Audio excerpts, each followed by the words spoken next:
Alhamdulillah wa syukrulillah. Ashhadu an la ilaha illallah wahdahu la syarikalah. Wa ashhadu anna Muhammadan abduhu wa rasuluh. Hadis nomor 1228 di kitab Qitalil Jani Waqlil Murtad, memerangi orang yang melakukan pelanggaran dan membunuh orang murtad. Hadisnya dari Mu'adz bin Jabal.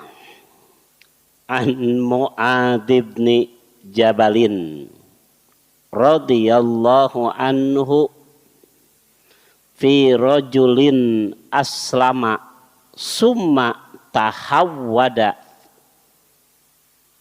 la ajlisu hatta yuqtala qada'ullah wa rasulihi fa umira bihi faqutila muttafaqun alaih.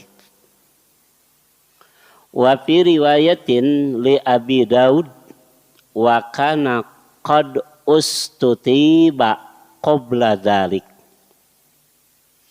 Wa an Mu'adz bin Jabalin, dan terima dari Mu'adz bin Jabal radhiyallahu anhu, semoga Allah meridhoinya, fi rajulin, mengenai seseorang, aslama, yang masuk Islam, summa tahawwada, kemudian jadi Yahudi lagi. La ajlisu, aku tidak duduk atau tidak tinggal di Yaman ini, hatta yuktala, sehingga orang ini dibunuh. Qada'ullah, merupakan keputusan Allah, wa rasulihi, dan rasulnya. Fa umira bihi, lalu diperintahkan dia untuk dibunuh. Faqutila, lalu ia dibunuh. Muttafaqun alaih, hadis muttafaq alaih. Wa fi riwayatin, dan di dalam satu riwayat, li Abi Daud, dalam riwayat Abi Daud, wa kana qad ustutiba, dan ia sudah diperintahkan untuk bertobat, qabla dzalika, sebelum dibunuh. Satu lagi 1229, wa an Ibni Abbasin radhiyallahu anhuma qala qala Rasulullah sallallahu alaihi wasallam man baddala dinahu faqtuluhu. Dari Ibnu Abbas radhiyallahu anhuma, semoga Allah meridhoi keduanya, qala, ia berkata, qala Rasulullah sallallahu alaihi wasallam, telah bersabda Rasulullah sallallahu alaihi wasallam, man badala dinahu, siapa yang mengganti agamanya, Islam diganti dengan agama lain, Nabi bersabda faqtuluhu, bunuhlah dia. Man badala dinahu, siapa yang mengganti agamanya, maksudnya murtad dari Islam, faqtuluhu, Nabi memerintahkan bunuhlah dia. Hadirin yang sama-sama hadir di majlis ini, sedikit kita mengenal hukum jinayah. Jadi ini hukum yang ditetapkan dalam agama berkaitan dengan balas membalas. termasuk kisos di dalamnya. Seperti ketika orang kehilangan gigi, dia berhak menerima tebusan atau diat. Ada yang tahu gigi diganti dengan berapa unta? Ada yang tahu? Ini memang agak jarang dikaji oleh kita. Kalau orang misalkan dipukul lalu giginya copot satu, maka yang memukul itu harus membayar kifarat, namanya diat. Ada yang tahu berapa? Berapa? 5 unta. 5 unta, kehilangan gigi itu 5 unta dalam Islam.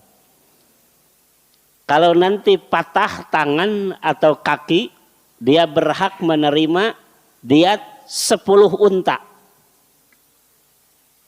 Kalau dia mati, ya, keluarganya berhak menerima 100 unta. Itulah ya ketentuan dalam agama. Nah, dalam bab ini Imam As-Sun'ani menuliskan 2 hadis. Yang pertama dari Mu'adz bin Jabal. Ini barangkali tidak akan bisa dipaham kalau kita hanya mendengar terjemah. Nanti insya Allah paham kalau sudah mendengar kisahnya. Saya artikan berkali-kali ini tidak akan dipaham.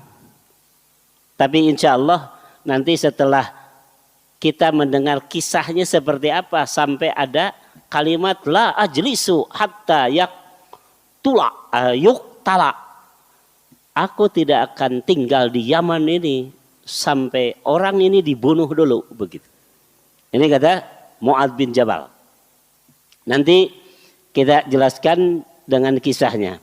Cuma secara global 2 hadis ini akan menerangkan kepada kita menurut hukum Islam.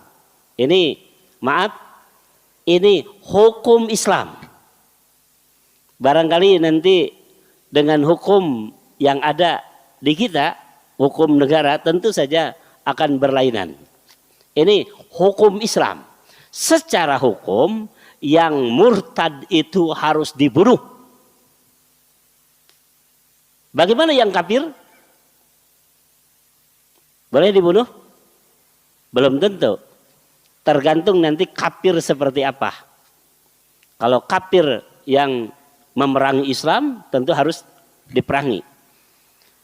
Ini kisahnya orang kafir masuk Islam, kemudian kafir lagi. Nah, ini dalam Islam harus dibunuh. Itu hukumnya. Kenapa Imam As-Sun'ani menyatakan bahwa orang yang murtad kembali kafir setelah masuk Islam harus dibunuh? Berdasarkan dalil. Satu hadis yang bersumber dari sahabat Ibnu Mas'ud radhiyallahu an, ia berkata, qala Rasulullah sallallahu alaihi wasallam, telah bersabda Rasulullah sallallahu alaihi wasallam, la yahillu damu mri'in muslim yashhadu an la ilaha illallah wa anni rasulullah. Rasul bersabda, tidak halal darah seseorang yang sudah muslim, yang sudah membacakan kalimat syahadat, itu darahnya tidak halal. Tidak boleh dilukai, tidak boleh dibunuh. Illa biihda salasin, kecuali dengan satu sebab di antara 3 sebab ini. Jadi alasannya harus ada. Boleh dibunuh, tapi harus ada alasan. Satu di antara 3 alasan ini boleh seorang muslim dibunuh. Pertama, Rasul sallallahu alaihi wasallam menyatakan as-sayyibiz zani, orang yang sudah nikah lalu berzina. Ini yang pertama. Karena secara hukum dalam Islam dia dirajam sampai mati. Ini yang sudah nikah kemudian berzina. Wan nafsi bin nafsi, atau orang membunuh, maka konsekuensinya dia harus dibunuh dengan menjalankan hukum kisos. 2, sekalipun dia muslim, tapi kalau dia membunuh sengaja, maka dia harus dibunuh lagi. 2. Yang ketiga, at-tariki lidinihi, orang yang meninggalkan agama, ya murtad ya. Ini yang ketiga, alasan yang ketiga. Al-mufariki lil jamaati, yang meninggalkan kelompok muslim. Ini boleh dibunuh. Dan Imam As-Sun'ani menyatakan wajib dibunuh. Ya. Yang kedua, dari sahabat Ibu Aisyah radhiyallahu anha, an Rasulillah sallallahu alaihi wasallam, la yahilu qatlu muslimin, tidak halal seorang muslim dibunuh, illa bi ihda salasi hisolin, kecuali dengan salah satu penyebab, alasan di antara 3 alasan. Yang pertama, zanin muhsanun, sama orang yang sudah nikah kemudian berzina, payur jama, dia dirajam sampai mati. Yang pertama. Yang kedua, warajulun yaqtulu musliman muta'ammidan, payuk talu, seorang muslim membunuh muslim sengaja, maka hukumnya dia harus dibunuh lagi. 2. Yang ketiga, warajulun yakhruju minal Islam, seorang yang keluar dari Islam, payuharibullah wa rasulahu, kemudian dia memerangi Allah dan Rasulnya. Jadi murtad dari Islam, kemudian dia melawan Islam, payuk tadu, dia harus dibunuh. Kalau tidak, au yusallabu, boleh disalib, au yunfa minal ardi, atau diusir dari tanah air. Ini hukuman dalam Islam. Ya, nanti kalau Islam berlaku ya, ini hukum di negeri Islam itu seperti itu. Jadi orang yang keluar dari agama, yaitu murtad dari Islam, maka hukumannya dibunuh, kalau tidak disalib ya, atau diusir dari tanah air, dan nanti ada hukum tambahan, dipotong silang, tangan kanan dipotong, kaki kiri dipotong. Itu hukumannya seperti itu. Nah, dengan dasar hadis-hadis di atas tadi ya, berarti sudah 4 hadis yang dikemukakan berkaitan dengan hukum orang yang murtad dalam Islam wajib dibunuh.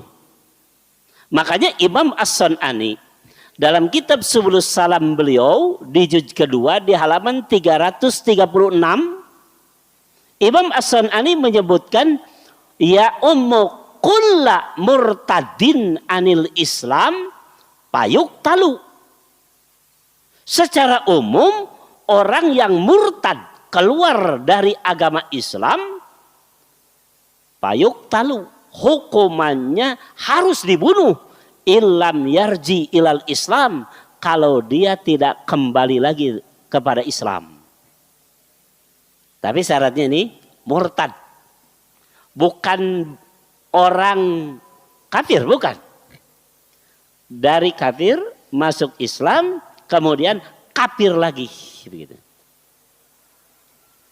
Kenapa Imam As-Sun'ani menyatakan bahwa orang yang murtad itu hukumannya harus dibunuh? Selain dari berdasarkan dalil hadis-hadis yang tadi saya bacakan, Imam As-Sun'ani mengemukakan dalil sebagai penguat dalam Al-Quran. Jadi ya dalil secara hadis, dalil secara Quran. Yaitu di surat Al-Maidah ayat 33 ayat 34.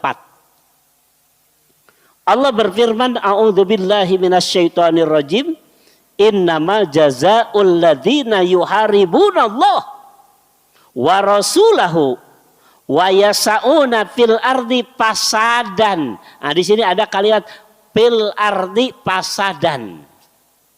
Sesungguhnya balasan bagi orang yang memerangi Allah dan Rasulnya, wa yasa'una fil ardi fasadan, dan mereka berbuat rusak di bumi.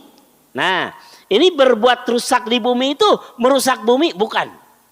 Para ulama menyebutkan di dalam tafsir-tafsir berkaitan dengan ayat ini, al-fasad fil ardi bil kufri wal amali bil maksiyah. Makanya kalau orang murtad itu melakukan kekafiran, maka ini sudah melakukan al-fasad fil ardi menurut surat Al-Maidah yang ini. Karena nanti al-fasad fil ardi itu kalau orang melakukan kekafiran dan melakukan kemaksiatan, itu sudah al-fasad. Nah, apa hukumannya bagi orang yang melakukan al-fasad dengan melakukan kekafiran dan kemaksiatan di muka bumi? Pertama, ayyuqattalu, dia harus dibunuh.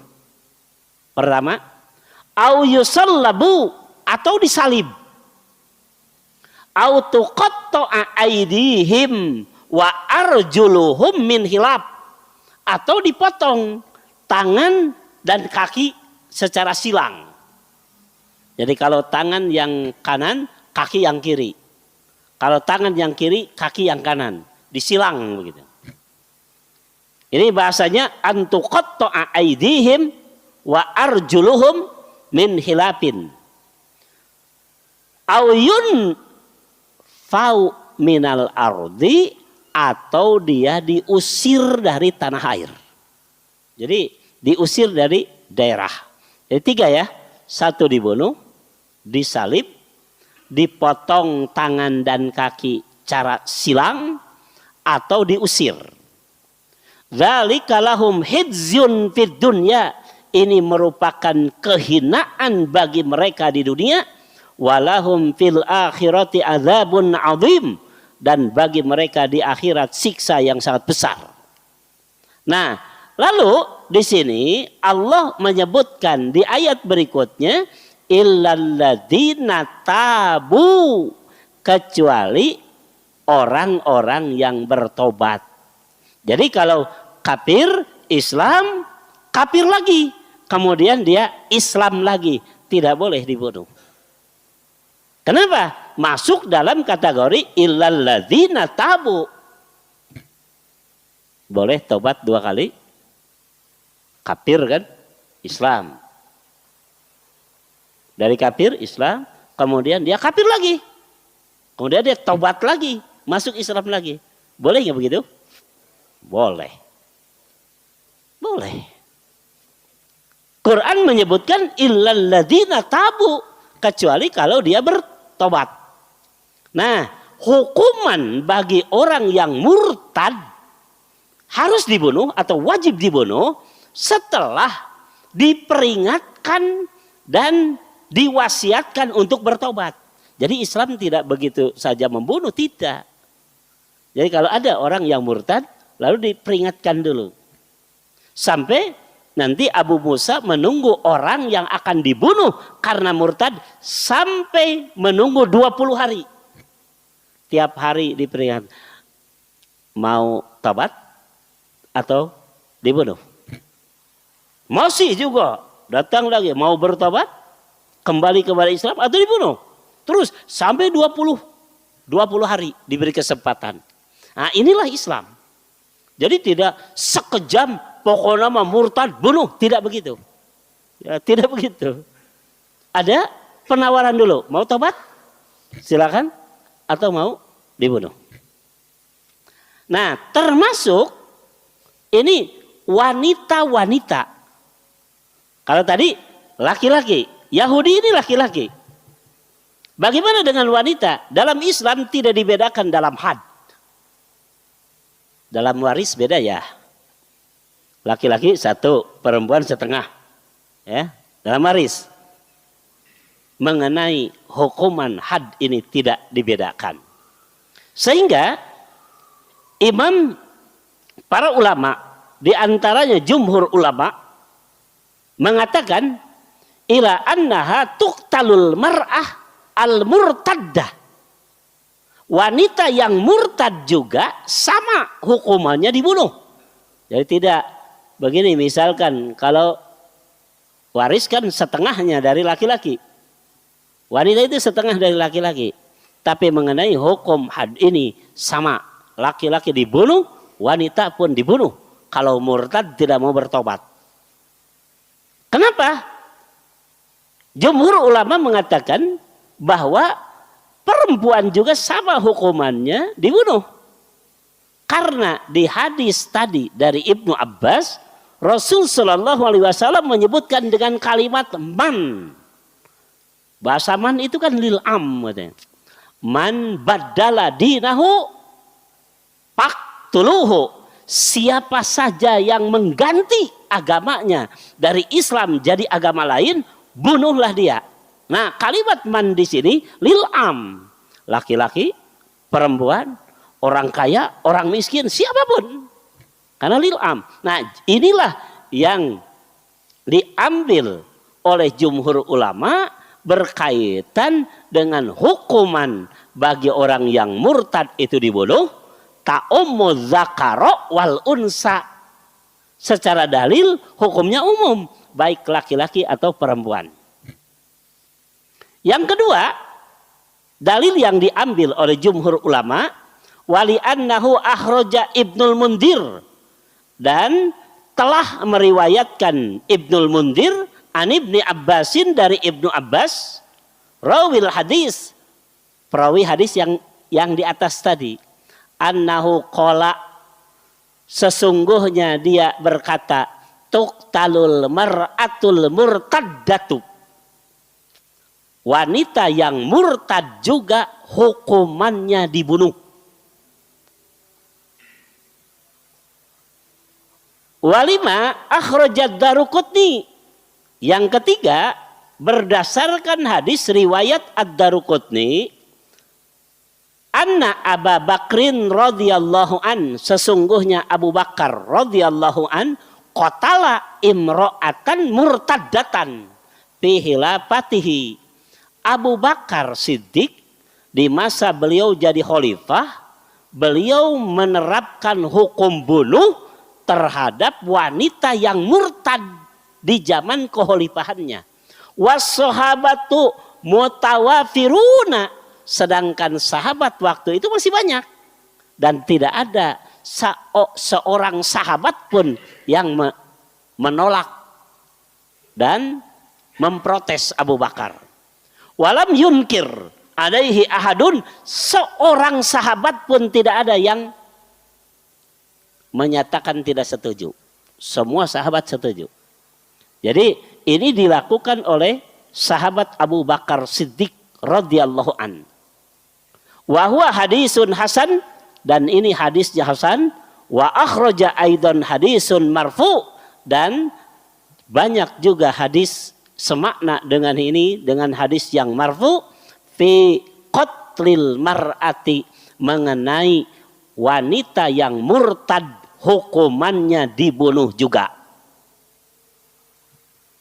Yang keempat, ini alasan jumhur ulama, wa qad waqa'a fi hadisi Khalidin, dan sungguh telah dijelaskan dalam hadis berkaitan dengan seorang sahabat bernama Khalid bin Walid, hina ba'asahu an-nabiyyu sallallahu alaihi wasallam ilal Yaman, ketika Khalid diutus oleh Nabi sallallahu alaihi wasallam ke Yaman. Annahu qala lahu, Nabi bersabda kepada Khalid, ini sabda Nabi, ayyuma rajulin irtadda anil Islam, siapapun laki-laki yang murtad atau kembali agama atau keluar dari agama Islam, murtad, fad'uhu. Ini perintah Nabi, ajaklah dia, dakwahan. Jadi tidak langsung dibunuh, tidak. Fad'uhu, ajaklah dia untuk kembali masuk Islam. Fa'in ada, jika ia menolak. Jadi diajak untuk masuk Islam lagi, menolak. Wa illa, dan dia tidak mau, fadrib unuquh, bunuhlah dia. Ini perintah dari Nabi kepada Khalid ketika Nabi mengutus beliau ke Yaman. Wa ayyumamro'atin, dan perempuan mana saja. Jadi tadi laki-laki, sekarang perempuan. Irtaddat, yang murtad anil Islam, dari Islam, pad'uha, ajaklah dia kembali kepada Islam. Fa'in adat, jika ia menolak, wa illa, dan tidak mau, fadrib unuqoha, bunuhlah dia. Nah, dengan dasar ini jumhur ulama menyatakan laki-laki dan perempuan jika murtad diajak kembali lagi kepada Islam tidak mau, maka hukumannya dibunuh. Nah, makanya Imam As-San'ani dari keterangan-keterangan di atas, baik keterangan Al-Hadis juga Al-Quran, Imam As-San'ani menyatakan dalam kitab Subulus Salamnya juz kedua di halaman 383, al-hadisu, kata Imam As-San'ani, hadis-hadis di atas dalilun, jadi dalil ala annahu yajibu qatlul murtaddi wa huwa ijma'un. Tegas sekali ini Imam As-San'ani menyatakan dengan hadis-hadis di atas jadi dalil ala annahu yajibu qatlul murtaddi, bahwa wajib membunuh orang yang keluar dari agama dengan murtad. Wa huwa ijma'un, dan ini disepakati oleh para ulama. Dhahaba al-jumhur, ulama jumhur menyatakan ila wujubil istitabah, tapi sebelum dibunuh wajibnya disuruh bertobat. Ya, murtad disuruh bertobat dulu. Mau bertobat atau gimana? Nah, kalau menolak maka ia harus dibunuh. Bismillah.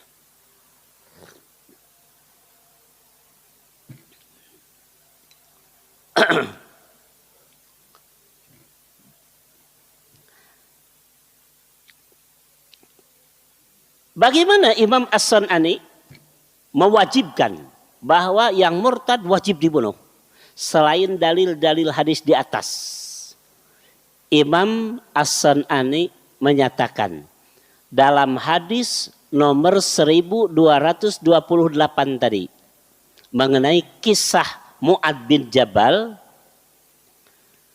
ketika Rasul Shallallahu Alaihi Wasallam, ini hadis yang pertama yang tadi saya baca. Jadi Mu'ad diutus ke Yaman dan Mu'ad mengatakan, aku tidak akan tinggal di Yaman kecuali orang ini dibunuh dulu. Kisahnya ketika Rasul Shallallahu Alaihi Wasallam mengutus dia Mu'ad bin Jabal ke Yaman untuk membantu Abu Musa al-Asy'ari. Kemudian di waktu ia sampai di Yaman dan ia belum turun dari kendaraan, begitu lewat sampai di Yaman, Mu'ad bin Jabal melihat ada orang yang diikat. Jadi orang diikat, diborgol. Lalu Mu'ad bin Jabal bertanya, siapa dia? Kenapa diborgol? Lalu orang-orang Yaman mengatakan, ini seorang Yahudi yang masuk Islam, kemudian jadi Yahudi lagi. Jadi ini kisahnya. Nah kemudian orang-orang Yaman mengatakan, dan sudah disuruh bertobat, tapi dia tetap tidak mau tobat. Nah lalu saat itu Mu'ad bin Jabal mengatakan, la ajlisu hatta yuktala. Aku tidak akan tinggal di Yaman ini sehingga orang ini dibunuh dulu. Qada'ullah wa rasulih, dan ini merupakan keputusan Allah dan Rasul. Kenapa Allah dan Rasul memutuskan dibunuh? Karena orang Yaman sudah mengatakan dia sudah disuruh taubat. Berkali-kali disuruh taubat, dia tidak mau. Dia Yahudi. Sudah masuk Islam, keluar lagi dari Islam, dan jadi Yahudi lagi. Maka saat itu orang-orang Yaman mengikat dia. Nah begitu Mu'ad bertanya, kenapa diikat? Dia murtad dari Islam dan disuruh bertobat kembali kepada Islam, dia menolak. Maka saat itu Mu'ad bin Jabal mengatakan, la ajlisu, aku tidak akan tinggal di Yaman ini sampai orang ini dibunuh dulu. Fa'umira bihi, lalu diperintahkan orang ini untuk dibunuh, fakutila, lalu dibunuh. Barulah Mu'ad bin Jabal tinggal di Yaman sebagai pembantu Abu Musa al-Asy'ari. Nah ini kisahnya. Nah dengan alasan apa yang disampaikan oleh Mu'ad bin Jabal di hadis ini, Imam As-Sun'ani mengatakan annahu yajibu qatlul murtaddi. Secara hukum dalam Islam yang murtad wajib dibunuh. Kenapa? Mu'ad bin Jabal mengatakan la ajlisu hatta yuktala. Aku tidak akan tinggal di Yaman ini sehingga orang ini dibunuh dulu, dan ini merupakan qada'illah wa rasulih, keputusan Allah dan Rasul. Yang kedua, alasan Imam As-Sun'ani, hadis nomor 1229 dari Ibnu Abbas radhiyallahu an, bahwa Rasul sallallahu alaihi wasallam telah mengatakan, ini sabda Rasul, man baddala dinahu faqtuluhu, siapa yang murtad dari agamanya maka bunuhlah dia. Ini kalimat faqtuluh, bunuhlah dia, ini kalimat amr. Secara umum Imam Abul Hakim mengatakan dalam kitab usul fikihnya satu kaidah yang masyhur, al aslu fil amri lil wujub. Pada asalnya setiap perintah itu menunjukkan wajibnya. Jadi kalau Nabi menyatakan faqtuluh, bunuhlah orang yang murtad, maka ini menunjukkan wajibnya. Pantas dengan dasar hadis inilah Imam As-Sun'ani menyatakan annahu yajibu qatlul murtad wa huwa ijma', bahwa wajibnya orang murtad dibunuh, dan ini merupakan ijma', kesepakatan para ulama. Itu saja barangkali yang dapat saya sampaikan. Mudah-mudahan ini sedikit menjadi pencerahan bagi kita, sedikit menjadi ilmu bagi kita untuk pengetahuan bagaimana Islam menetapkan hukum. Barakallah li walakum, wassalamualaikum warahmatullahi wabarakatuh. Ihwatu iman sekalian, barangkali ada yang ditanyakan. Ada beberapa menit ke depan menjelang Isya. Silakan.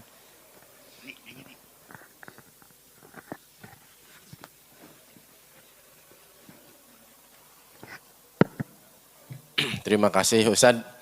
Kalau yang dinyatakan murtad itu kan berarti dari mukmin menjadi kafir. Nah bagaimana dengan orang yang tarkus sholah? Bukankah itu juga perbedaan antara mukmin dan kafir. Apakah itu termasuk murtad? Yang kedua, kalau tadi dalam hadis itu disebutkan bahwa yang disuruh membunuh itu adalah yang memberi peringatan. Apakah nanti seperti itu bahwa yang memberi selalu seperti itu, nanti yang membunuh itu yang sebelumnya memberi peringatan atau siapa saja yang berhak membunuh? Terima kasih. Ya. Yang pertama mengenai tarkus sholah. Ada hadis yang mengatakan bainal muslim wal kafir tarkus sholah. Perbedaan antara Islam jeung kafir teh cenah ninggalkeun salat.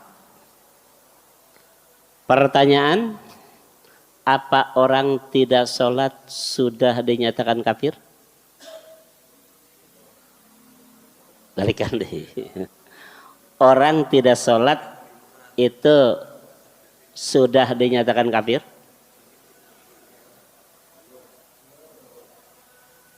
Apaan cenah beda nak muslim jeung kafir teh tarkus sholah? Beda na teh. Lalu apa bisa dikatakan orang yang tidak sholat itu kafir?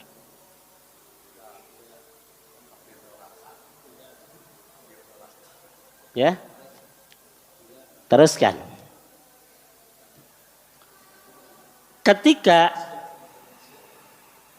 si A punya istri si B, ya, lalu ini kan keluarga muslim nih. Lalu si A sebagai suami itu kadang-kadang meninggalkan sholat. Kadang-kadang sholat, kadang-kadang enggak. Secara hukum dalam Islam, meninggalkan sebahagian itu sama dengan meninggalkan secara keseluruhan. Bukan begitu? Jadi kalau meninggalkan sholat sebahagiannya berarti dia dihukumi tidak sholat. Apa dia dihukumi kafir? Kalau dihukumi kafir berarti hubungan suami istri selama itu jinah. Kedua, ya, anak perempuannya kalau mau nikah haram diwalian ku bapana. Dua. Ketiga, kalau istrinya meninggal, ya, maka suaminya tidak dapat waris. Atau sebaliknya, suaminya yang meninggal, istrinya tidak dapat waris. Saudara, bisa diterima nggak seperti itu? Kalau orang yang tidak sholat itu dipandang kafir. Makanya sebagian para ulama menyatakan bahwa tarkus sholah itu bukan orang kafir. Tapi amalan orang kafir itu tarkus sholah. Amalan orang kafir itu tarkus sholah. Sehingga kalau orang muslim dia tidak sholat, dia muslim yang melakukan amal kafir. Naon amal kafir teu sholat? Kafir bukan? Apaan KTP ge Islam, pengakuan ge Islam, ngan teu sholat. Dia masuk dalam kategori Islam durhaka karena melakukan amalan kafir. Ya, masuk dalam kategori kafir belum? Karena nanti kafir itu ini kafirnya dari bidang apa? Dia melakukan amalan kafir karena tarkus sholah. Akidahnya kafir enggak? Kan dia mengaku Islam. Dia mengaku bahwa Tuhannya itu Allah. Dia mengaku rujukannya Quran, begitu ya. Nabinya Nabi Muhammad SAW. tapi dia melakukan amalan kafir, yaitu tidak sholat. Bisa dipaham? Jadi ini antara itu diantaranya meninggalkan sholat. Ya. Dikatakan kafir? Belum. Dua tadi apa? Kalau dari konteks hadis yang tadi bahwa yang membunuh itu yang memberi peringatan.